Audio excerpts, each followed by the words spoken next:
Welcome everybody back to Veil of Sound. And I know many of you will now be surprised to have an interview in August, even though we said, well, no interviews in August. Surprise. We'd have one, of course, a little summer special. I'm very, very happy to have Shane Embury here from, you probably all know him from Napalm Death, and we'll also talk a little bit about Napalm Death. But of course, we want to focus a little bit more on his not new project, Dark Sky Burial, but on the latest record of that project. So Shane, thanks for joining the show. Hello, how are you doing? I heard that you are having problems with the club. I had some problems with the technology over here, so I think we're equal. Shane, first question that we always ask here, is there any kind of band shirt or merch? I mean, like, we can't see it, this being a podcast interview, but any kind of band merch or shirt that you're wanting or wearing at the moment, let's put it like that. You can't see it, but I'm wearing, it's a flower t-shirt from my favorite band, Cardiacs. Cardiacs are a very old, I don't know how you describe them, progressive punk band. I'm not quite sure, but the singer passed away a few years ago, but they're probably going to come back with a final album. And I've been a big fan of Cardiacs for about 35 plus years. Yeah. So you tend to see me in a Cardiac shirt more times than not. Really, pretty much. Hold on a second. Hold on a minute, John. I'm doing an interview. Sorry. By the way, you share that love with the guys from Oceanside, right? Because they also love Cardiacs, and I think that's the only cover that Oceanside has ever done, the Cardiacs cover. So I think the Cardiacs are one of those bands where it's kind of, sometimes I think they're referred to as a musician's band in some ways, because they've a band's band. Yeah, I've often heard that. Yes, I guess if you either get them or you don't. I suppose. But I've always been a big fan of them, and so you tend to see me in the shirts a lot. And also because our old manager many years ago also managed the Cardiacs, I became good friend. Well, I say good friends, but friends with the guys, and so that was always kind of nice connection as well. Anybody asks what I'm wearing, I'm presenting my friends from Insect Arc, who also. Oh yeah. That's very interesting, because I came across those guys the other day. Very interesting stuff. Yeah. And if anybody out there again wants to know a little more, go to our archives. A few weeks ago, we had an interview with Tim and with Dana, so you can find out a lot more about their last record. Now let's have a look at your new record, Shane. First question that I would like to break the ice with: how fluent are you in Latin? Not particularly. I just I just feel quite attracted to Latin, and I guess the Dark Sky Burial thing, it's a strange thing, I suppose, because it's something I wanted to do for over 3 decades, but started kind of tapping into it probably about 4 or 5 years ago, seriously, and then I don't know, sort of got into the through just trying to sort myself out, got into this Jungian perspective of psychology, and then the Latin titles kind of just sort of dripped in as well. I just like the idea of certain phrases or certain meanings in Latin just saying quite ominous or conceptual or heavy, or just, I don't know. I think I'm probably attracted to words a lot. I think. Henceforth, the most of the records so far have been in Latin, I guess. Yeah, I think if I remember correctly, I only saw like one Dark Sky Burial record that did not have a Latin title. The new one, Solve et Coagula. My little bit of Latin that I remember from school, it must be something like release or solution, something like that, and coating, something like that. No, it doesn't mean coating, right? I think it's sort of dissolve and resolve, I guess, almost as well. I mean, It is a really strange. I keep on using the word strange, but it's. I mean, I try to be honest about stuff. The past few years have been pretty difficult for me, for many reasons. Besides the COVID thing for everybody, my parents passed away, and I really sort of looked at. I started Dark Sky Burial before this, I guess, and so I also every other when I can, I have I guess you call a mentor, an old friend of mine who is steeped in Jungian psychology. So I speak to him a lot, and it's so the one, I mean, the one out, well, the titles of the songs almost kind of mirror some sort of, I guess, a journey that I suppose I've been on. Really, quite a dark journey in some ways, and which I'm coming back from, which is nice, which is good. I think everybody in their life faces these obstacles or these challenges. So this title is quite apt in a way of, I suppose it's almost it's during the records or life or music. It's almost like me questioning who I am, I guess. What I like about myself, what I don't like about myself. I've always been really attracted to the darker side of experimental music, or the experimental music anyway. And it just seems to mirror those emotions. So this title kind of is almost like, I feel like I'm coming out of the valley, so to speak, if that makes any sense. It does. And that's also something when I thought about, first of all, the title of a project, Dark Sky Burial. One can look at it from different perspectives. And I think it also depends a lot on from which angle you want to look at it. If you look at it from a more darker side of things, then yes, it sounds very negative. But if you try to look at it from another perspective, it could also mean something like, okay, I'm burying that dark part of my past, or I'm resolving it. And then we come back to Solve at Coagula. I mean, like, that's very interesting way, like, to dissolve something that hindered you. It's also somewhat shown in the track titles. Some of them are more cryptic, like Jewels in the Toad Head. I'm like, okay. But then you have like Vexations to the Spirit, The Cage Where You Live Is in Your Thoughts. That speaks a lot about the state that those songs were written in, right? Yeah, to some extent, but whilst trying to remain honest, I guess it's we all have our lives. So I go maybe a Napalm show. I go home, I have a family life, but also at home, I'm a person who have to create music. It's something I have to do. If I don't do it, it grates at me. And I frustrate myself. I might frustrate my family. Sometimes I wake up at 2, 3 in the morning with these ideas spinning in my head. Wake up and take the kids to school, etc., etc. So sometimes just making a simple loop of sounds is almost medication for me, really. And so the titles tend to come, from books or just things I might see on some anywhere, really. I tend to get titles and I thought, that's an interesting title, and it might sort of fit into the sort of mood that I'm in. I mean, the jewel in the Toad's Head is a strange thing where I think in some philosophy they believe that the jewel was the philosopher's stone, which is, of course, in alchemical processes. The alchemists, besides trying to turn lead into gold, it was more about spiritual transformation.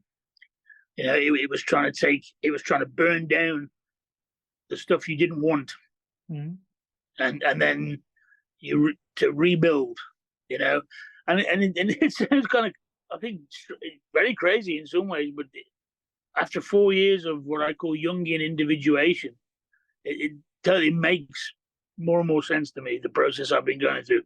There was real dark times, and a lot of this is self-induced.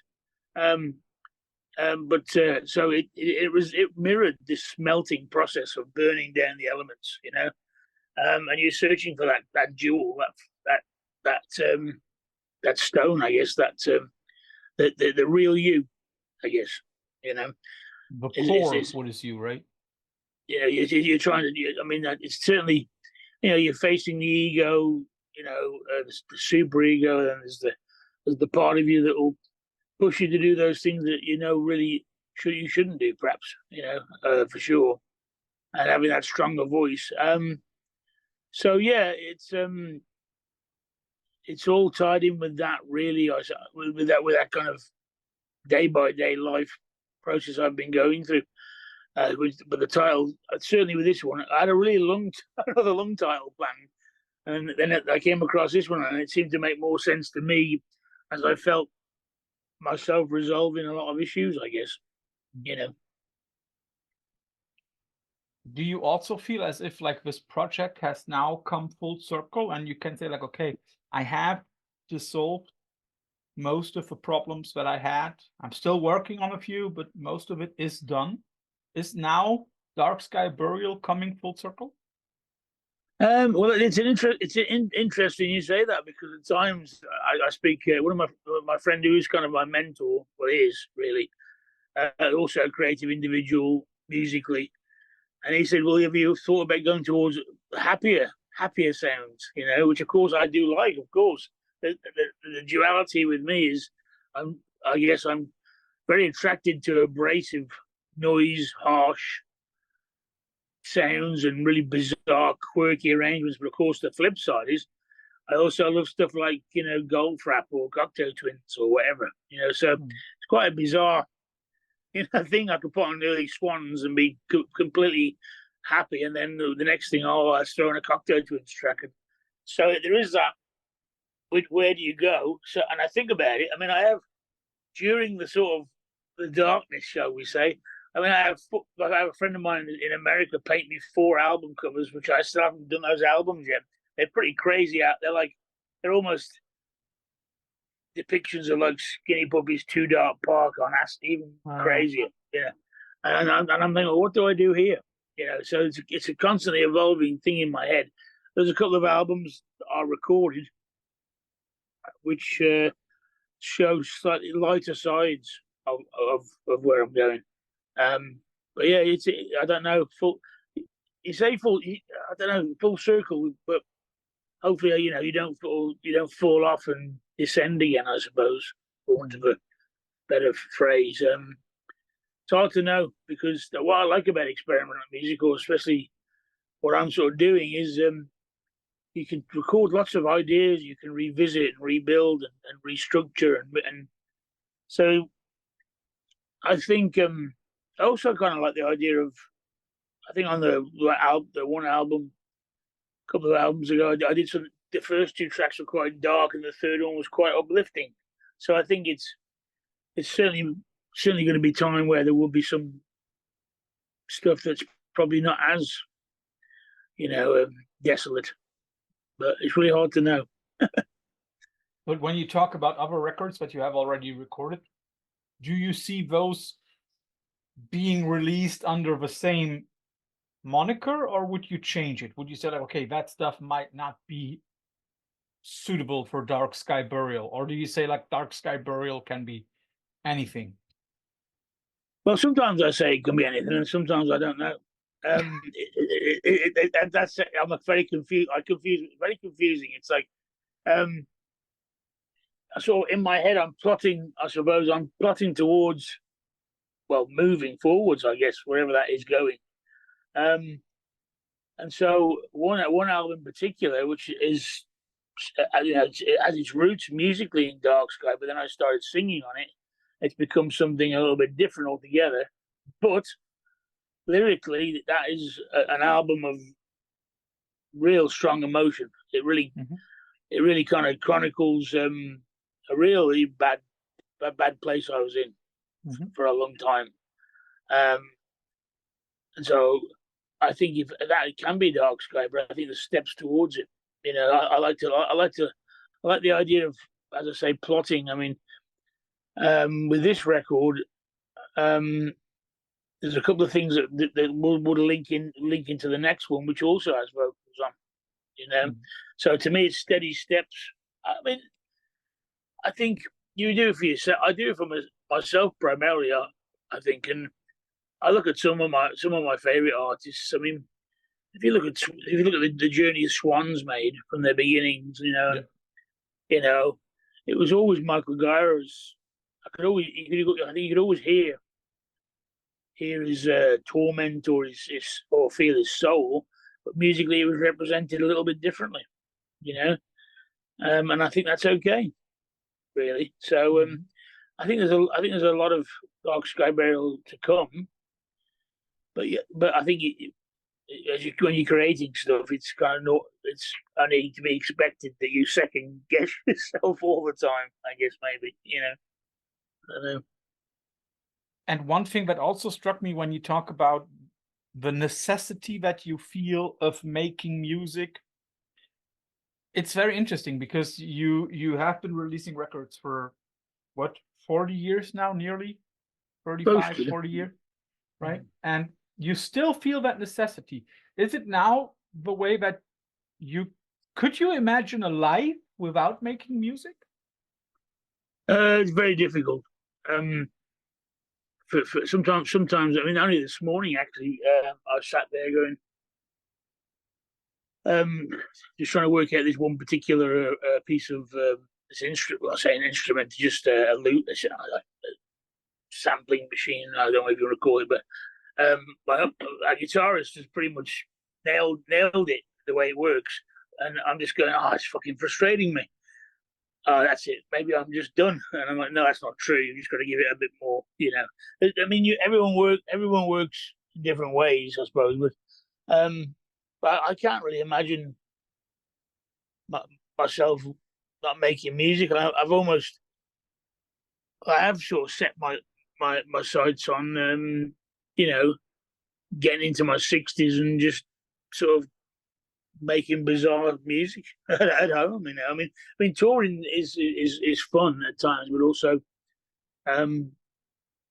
takes me away from my family. So that was one of my issues. So it's trying to find that balance, I suppose. But I can't imagine not making music really, because it's especially for me after all these long years of really kind of wanting to get into experimental synthesis or there's so many great sounds. As soon as I hear these sounds, my head just starts spinning, and I'm like, I'm not reinventing the wheel or anything. I get lost within. I've always loved early Coil. I've always loved Coil, and the way they sort of create this emotion within the darkness, in a way, quite pretty and beautiful stuff at times, and the sounds come and you just get carried away, really. So, correct me if I'm wrong, but then music is part of your life, not your job. Part of my life. I mean, I'm very lucky that somehow I managed to make a living. I mean, I have this with my wife all the time because my wife's Japanese, and there's a very particular way of kids. My kids they're both fluent in Japanese. They're both great. They're both. I think both far cleverer than me in some respects, for sure. But of course, my thing was always from a very early age music. It's all I wanted to do.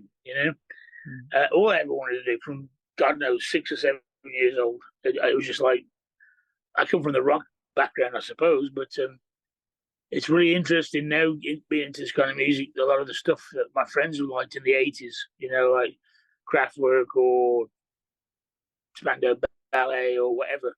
All that stuff is like embedded in my head, even though I was into heavy metal, But yeah, for sure, it's definitely part of my life.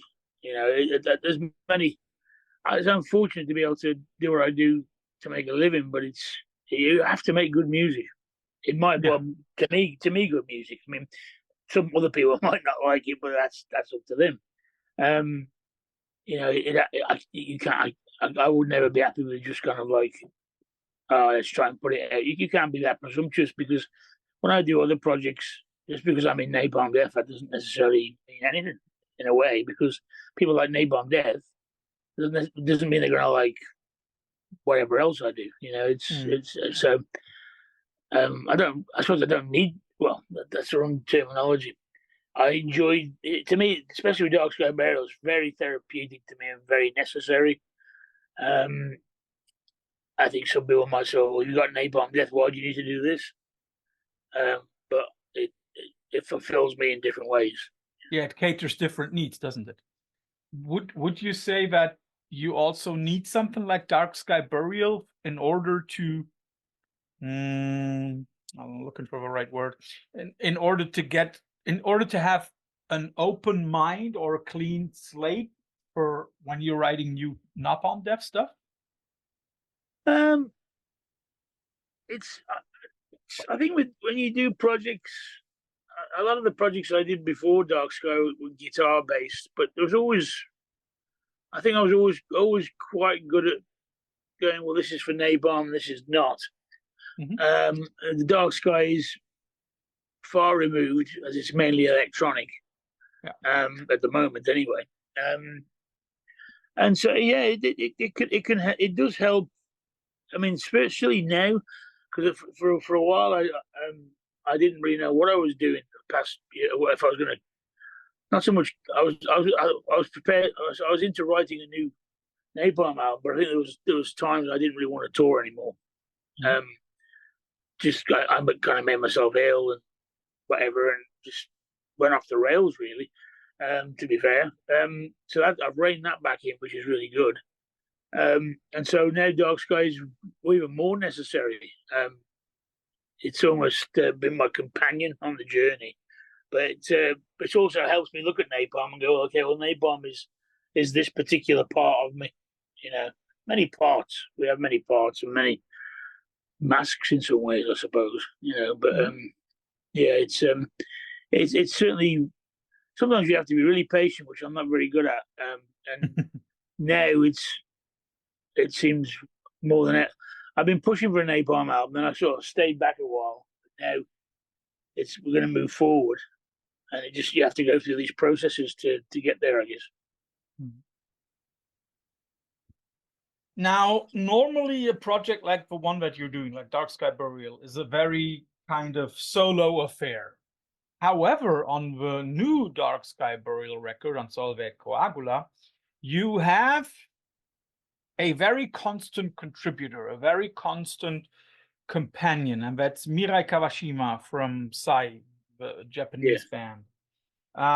First of all, like, how did the collaboration come together, and how did it happen that collaboration ended in 4 different tracks, 4 out of 10? It's basically every second track that you are being accompanied by Mirai. Yeah, well, when I met Mirai just after I met my wife, or future wife at the time, and we both loved the older horror movies, the Italian horror movies, or John Carpenter inspired stuff. So that was kind of, we talked about something which wasn't called Dark Sky, but at the time I don't know what it was going to be called. And so we composed these tracks together. I remember his son was just born, and the apartments are very small in Japan. So his son was sleeping while we were recording, and we had this theremin, and we were trying to control this theremin, which is really very difficult thing to play. And so we recorded them, and then of course, you know, the time goes on, and I think at the time, I remember when I met my wife, Napalm was in a real kind of state of didn't know what was going on. We'd yet to sign to Century Media and kickstart that next wave of albums. And so I was doing some stuff with Brujeria in the States. So me and Mirai decided to start this project, which we never really finished. You know, and lo and behold, years and years and years later, I have these tracks, and it just seemed that Mirai, we'd always talk about kicking it off, kickstarting it again. And I said, well, would you mind if we first use these tracks that we've done for all these years, and piece them in? And he said, well, yeah. It's almost like we've always been friends, but it's almost like igniting spark again on something else, in a way, I suppose. And so, yeah, I mean, I guess the seeds in my mind were sort of laid for Dark Sky Burial a long time before, in some ways. And there was I like to bring. I enjoy bringing them back in. I mean, I found a couple of tracks years ago from me and Mitch from Napalm Death, which at some point might resurface. I don't know, but it's these particular tracks with Mirai are quite important. They're quite important parts of the. I think, like I've said, I've always wanted to do this, and it's at times been sidetracked, and something in me really pushed it this time. Henceforth, the amount of records, I guess, that have come out.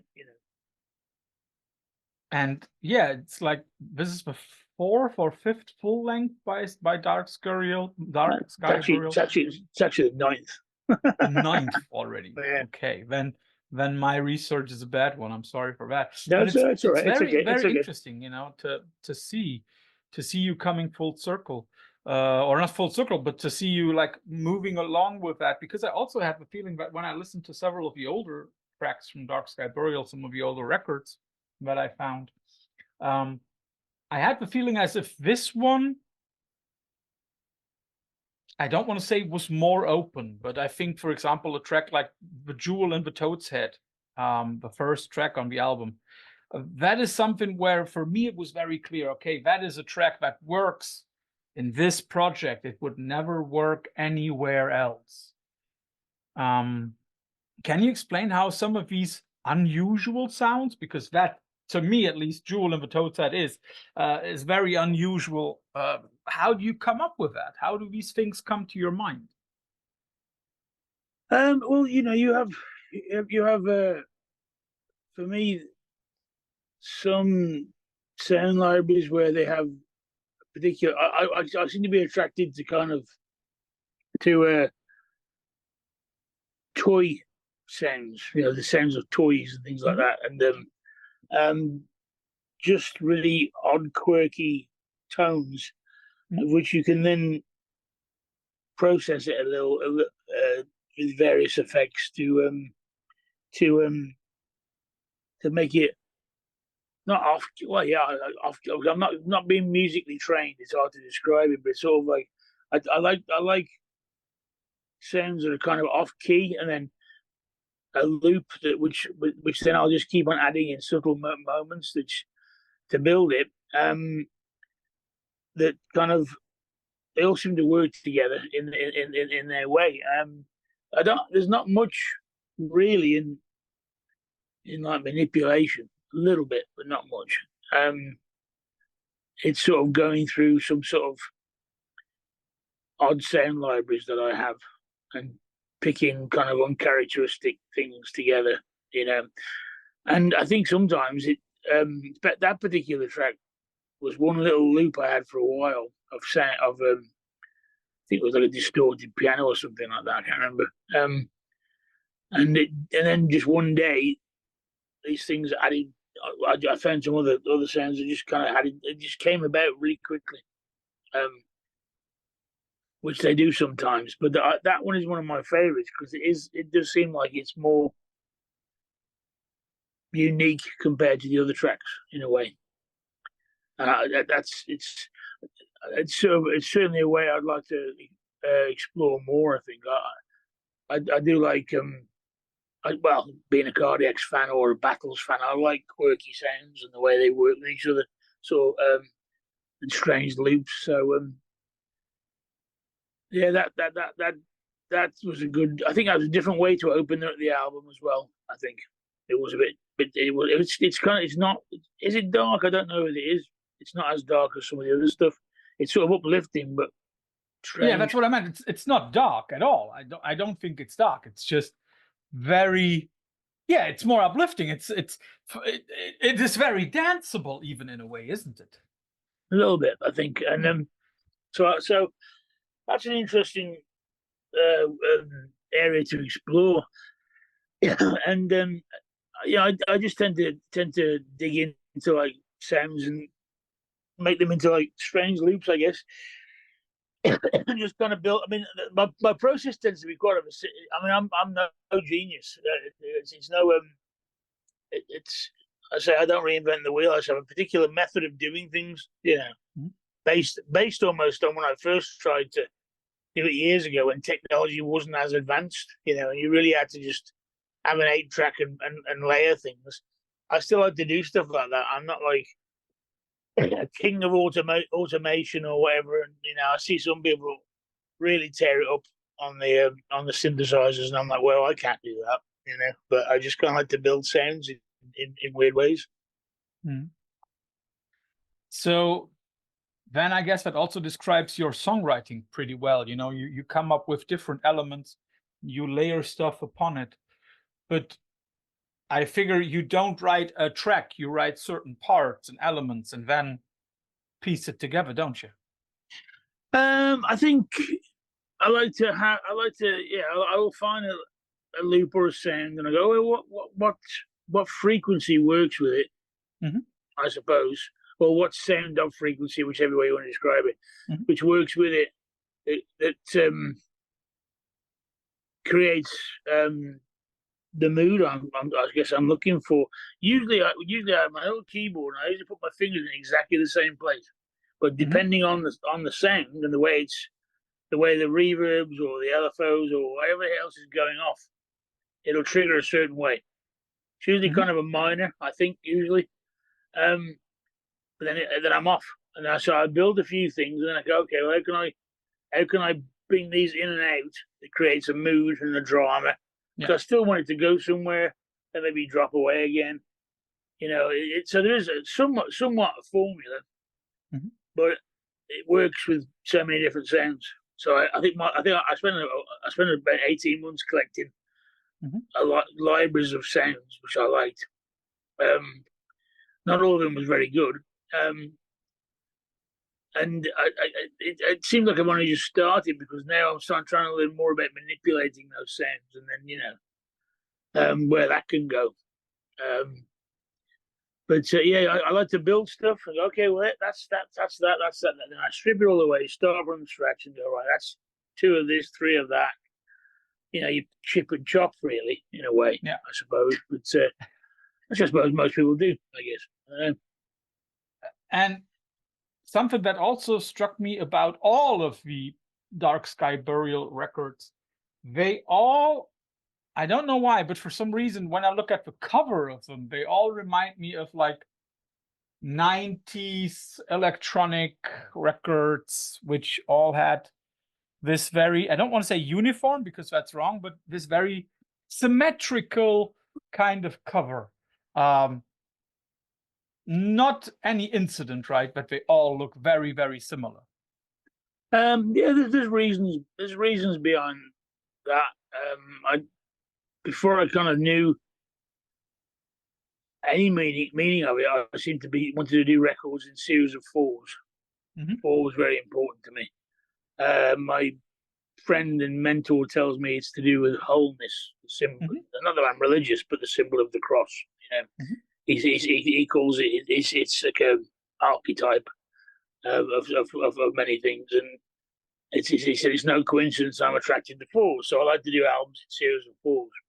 And the last 4 are with the maze. The maze sort of represents, I guess, your life. The labyrinth, which we sort of, if you look at it in Jungian terms, it's almost like we're all on. Our life is a quest of some degree. It's all very archetypal, where we tend to, we have to go into the maze to face the Minotaur, so to speak.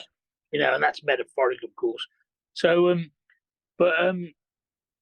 strange metaphors at first, but as the years went on with me, they became very apparent that I was certainly on some weird quest to slay some sort of demon, or many demons. So this is the last of the Maze 4 quadrilogy, I guess, and then I shall probably journey off onto another set of 4, which is pretty much where my headspace times, maybe not just yet, but soon. But yeah, I mean, It's just a strange thing where I watch so many of my friends who do electronic stuff. They're probably far more adept than me. I mean, Justin from Godflesh is probably way ahead of what I might achieve. But I think everyone uses the tools in their own way, you know. Yeah. And I love a lot of late 80s or early 90s industrial. And to me, I look back at that and go, well, these guys were doing it before any of this fucking AI shit, whatever. Not that I use that, but you know. And I'm going, well, if it's not broken, don't fix it. You know. Yeah, that's true. So I look at the way Skinny Puppy might do it, or Cole probably there in their bedroom on the 8-track with their tape loops, and I'm like, that sounds amazing to me. So I don't need to reinvent anything. I'm just gonna like use that as a template to hopefully build upon. You know. Mm-hmm. So, and the last question before we come to the infamous quickfire round is very simple. All of these records by Dark Sky Burial have more or less been put out by Extrinsic Recordings, your own label. Yeah. There are some other non-Dark Sky Burial records released through Extrinsic. How open are you to releasing stuff by other people? Not at the moment, probably not, because mainly because I sort of tiptoed into doing a label with a friend of mine, Mick Kenny, who was part of Anal Nathrak for a while. And we struggled in a way to. I think we set our goals a little not too high is the wrong word, but I think we ran before we walked, you know, and I think it's one band I kind of ran into, which is I kind of assumed would be a little bit more punk rock. We're not really punk rock, and I messed up a couple of simple things really. Nothing too heavy, but I really got the brunt of it, and I was like, "This is too." My personality can't. I may look like this crazed, I don't know, maniac, but I'm quite soft-centered. I like to think inside, you know, and so I don't know. It depends. It's hard to say. I mean, I guess the extrinsic thing really was just to release stuff that I was going to do myself. But of course, with the digital stuff, what I'm finding with Dark Sky is a lot of people, the small following I have, they really want the vinyl and the CDs now. So I need to really start working on that, and putting the vinyl out, which I quite like. The idea of either doing direct copies of the album or actually cherry picking over the discography, because there's actually quite a lot of albums now, and I could go in between and create vinyl versions which are quite different as opposed to their digital counterparts, I guess. But it all depends. I mean, it's one of those things. If you hear someone that's so great, so killer that you're really inspired, and they need a little help, I'm always there to ask. I can always give you some advice best I can, but I find it difficult. Labels, really. I mean, it's just Extrinsic's just really a collective, I think, an umbrella, put stuff under for now, you know. Okay. So, Shane, first of all, thanks for all the insight and also on the motivation for the record. I think I like that a lot. I like when people can openly talk about, you know, having gone through a certain phase and you also using music as some kind of outlet, because I think a lot of people bury our negative feelings too much, and also a lot of people forget how important music can be.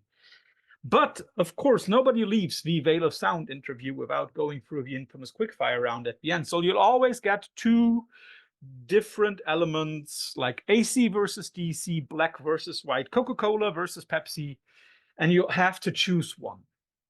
And you've spoken about your upbringing with metal, and you know you're from England, so of course I have to ask about the metal band from England, Black Sabbath. Which version do you prefer, the version with Ozzy or the version with Dio? Dio. Okay. Cocteau Twins, which record would you rather put on right now, The Moon and the Melodies or Heaven heaven or Las Vegas? Well, I would rather choose Victoria Land, but if I had to choose one, it'd be heaven or Las Vegas. Mm-hmm. Now, as Mirai is your partner in crime on the new record, I'll give you 2 Sigh records to choose from. Eastern Darkness versus Infidel Art. Eastern Darkness. Mm-hmm.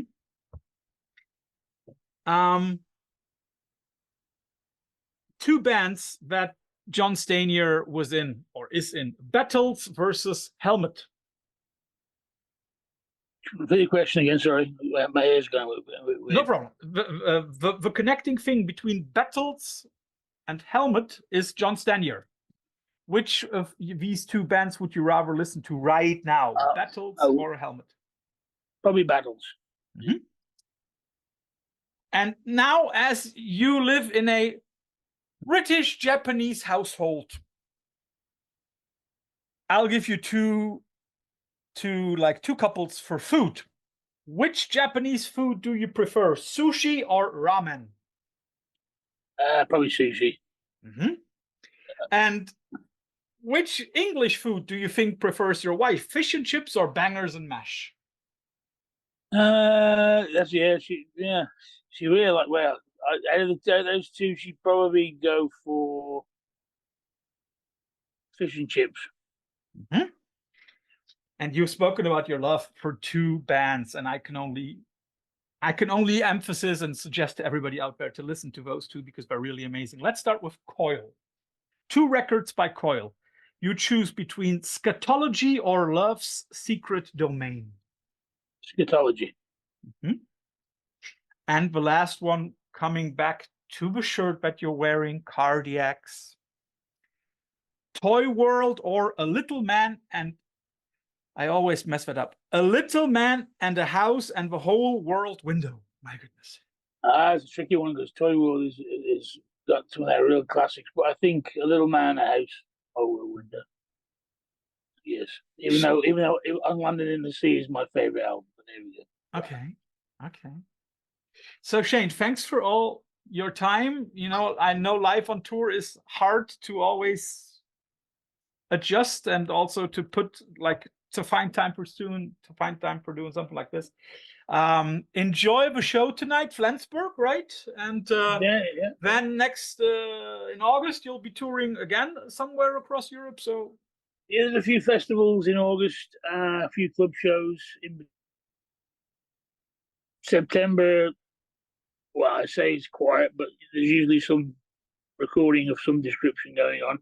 And then October, we go to South America for a whole month. So that's going to be kind of brutal, but there we go. Yeah. So everybody out there, if you find the time and find, Napalm Death somewhere in your vicinity, go watch it. Go watch the band. They're always a cool, great live experience. I can say that. And if you then want to calm down and relax a little bit with food for thought, then listen to Dark Sky Burial. Shane, thanks for your time. Enjoy the rest of your day, my friend. Thank you, mate. Cheers. Cheers, man. Cheers. Bye-bye.